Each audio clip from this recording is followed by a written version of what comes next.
রাসূল সাল্লাল্লাহু আলাইহি ওয়াসাল্লাম সাহাবাদেরকে নিয়ে একবার বসা, হঠাৎ করে এক সাহাবী এসে বললেন, ইয়া রাসূলুল্লাহ হালাকতু ইয়া রাসূলুল্লাহ, হে আল্লাহর রাসূল আমি তো শেষ। রাসূল সাল্লাল্লাহু আলাইহি ওয়াসাল্লাম বললেন, তুমি শেষ, তোমার আবার কি হলো? তো সাহাবী বলেন, ওয়াকাআতু আলা ইমরাআতি ফি রমাদান, আমি রমজান মাসে দিনের বেলায় আমার স্ত্রীর সাথে ফিজিক্যাল ইন্টিমেসিতে চলে গেছে, ভুল করে ফেলছি। আমরা জানি যে রমাদানে আমরা কিছু কাজ করতে পারি না। সিয়ামের সংজ্ঞাই হচ্ছে আসওমু হুয়াল ইমসাক আনিল আকলি ওয়া শুরবি ওয়াল জিমাই মিন তুলুইশ শামসি ইলা মিন তুলুইল ফাজরি ইলা গুরুবি শামসি মা আন-নিয়া, মানে রোজা হচ্ছে এটা এমন ইবাদত, সূর্যোদয় থেকে সূর্যাস্ত পর্যন্ত না খেয়ে থাকা, কোনো কিছু পান না করা, এবং দিনের বেলায় বিবাহিতরা তাদের স্ত্রীদের সাথেও ইন্টিমেসিতে যেতে পারবে না। এটা যদি কেউ মেনটেন করে, এটা হচ্ছে সিয়াম। তো সাহাবী বলে, ইয়া রাসূলুল্লাহ আমি তো শেষ, আমি তো দিনের বেলা ভুল করে ফেলছি, আমি তো আমার স্ত্রীর সাথে মেলামেশা করে ফেলছি, এখন কি করব? তো এটার আবার একটা বড় পেনাল্টি আছে, আপনারা যারা জানেন যে ইচ্ছাকৃত রোজা ভাঙলে কাজাও করতে হয়, কাফারাও দিতে হয়। কাজা মানে একটা রোজার জন্য একটা রোজা, আর কাফারা মানে হচ্ছে আরো 60টা রোজা রাখতে হবে। কয়েকটা জিনিস আছে, বেসিক্যালি 3টা। তো রাসূল সাল্লাল্লাহু আলাইহি ওয়াসাল্লাম তাকে বললো যে তোমার তো পেনাল্টি হয়েছে, তুমি তো বড় ভুল করে ফেলছো, তো তোমার কাছে কি এরকম কোনো দাস আছে যেটাকে তুমি আজাদ করে দিতে পারবা, মুক্ত করে দিতে পারবা, তাহলে পেনাল্টি আদায় হয়ে গেল। সে বলে, ইয়া রাসূলুল্লাহ না, আমার তো এত সক্ষমতা নাই, আমার কাছে তো কোনো দাস নাই।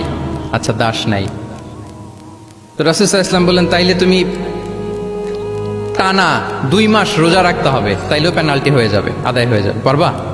সে বলে, ইয়া রাসূলুল্লাহ 2 মাস রোজা রাখা তো এটা কঠিন হয়ে যায়, ইটস নট এ জোক, টানা 60 দিন কি করে রোজা রাখে? তো রাসূল সাল্লাল্লাহু আলাইহি ওয়াসাল্লাম বললেন, এটাও পারবো না, তাহলে 60 জন মিসকিনকে খাবার খাইয়ে দিতে হবে এজ এ পেনাল্টি।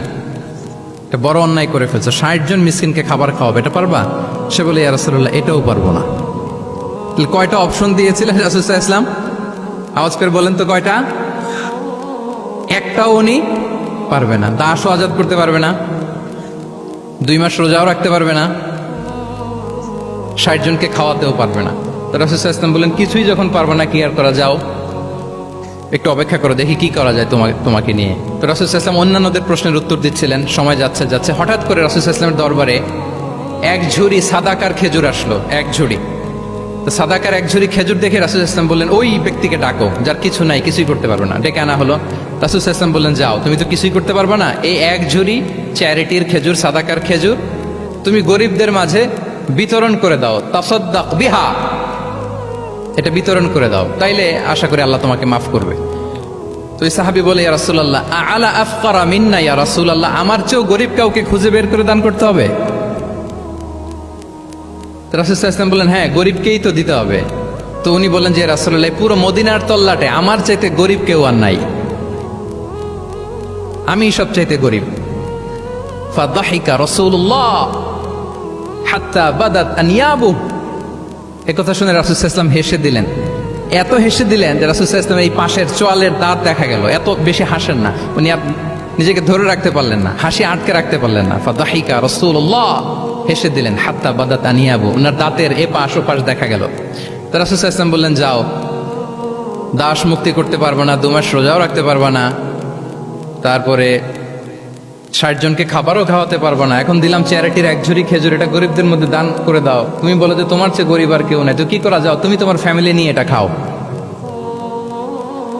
তোমার ফ্যামিলির মেম্বার্স যারা আছে এদেরকে নিয়ে এটা কি করো, খাও। দেখেন আমাদের সুবিধা অসুবিধাকে ইসলাম কতটা বিবেচনায় নেয়।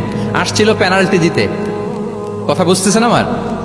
ওই সাহাবী রাসূল সাল্লাল্লাহু আলাইহি ওয়াসাল্লামের কাছে আসছিল কি দিতে, পেনাল্টি, এখন নিয়ে গেল কি, এক ঝুড়ি।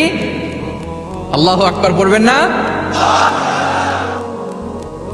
দিস ইজ আওয়ার ইসলাম, যেটা নিয়ে আমাদের প্রাউড ফিল করা উচিত। কি বলেন? আমাদের যে ধর্ম জ্ঞানের কথা বলে, আমাদের যে ধর্ম মানবতার কথা বলে, আমাদের যে ধর্ম এমন বিধান দেয় যেটা মানতে পালন করতে আমাদের কষ্ট হয় না, বরং আমাদের সুবিধা অসুবিধা বিবেচনায় নেয়, সে ধর্ম নিয়ে, সে ইসলাম নিয়ে আমাদের প্রাউড ফিল করা উচিত কিনা বলেন? শুনি নাই আমি, ইয়েস অর নো?